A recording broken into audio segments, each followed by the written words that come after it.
Hello to my fellow history lovers. We are at the very end of our four-part series on the French Revolution. And again, this was because I am reading this fabulous book on John Adams and realized it does deeply impact the United States. So this is the last part. How does the French Revolution, which happens subsequent to the American Revolution, affect the basic construction of our country? And here's a basic nutshell of this.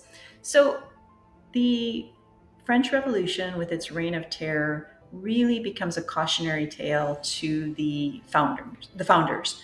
Initially, this is Thomas Jefferson, was all for the revolution. In fact, he would say things like, revolutions are good, even when there's like rebellions back in the US.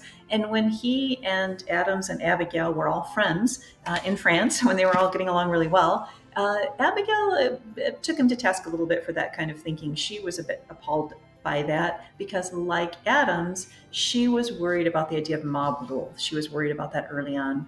Well, even amongst kind of all of the founders, this descent into chaos that you see with the French Revolution is a cautionary tale. And they start thinking we need to put up guardrails. So instead of what would be like a true democracy, and by democracy in that sense, it would be every person gets a vote, which means majority rules.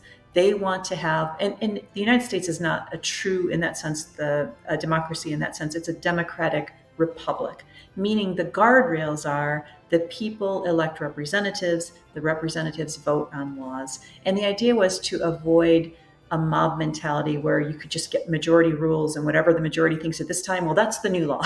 Whatever the majority thinks in that time, that's what we're going to do. And there's checks and there's balances. And interestingly, Jefferson over here, even his thinking evolves over time. Initially, he is all for, as we said, the French Revolution. He's basically an anti-federalist. This guy over here, John Adams, is a federalist in the sense he thinks we need a strong central government.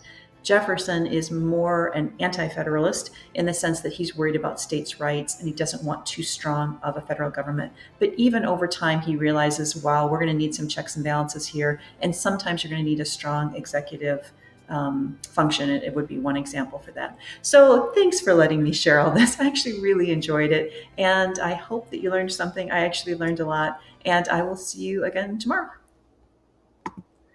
And if you think there's a lot of interesting twists and turns in our American history, you are right. And for a limited time, you can time travel to 1777 and the Second Battle of Saratoga, which is freely downloadable until the end of August. And the link is in the description below.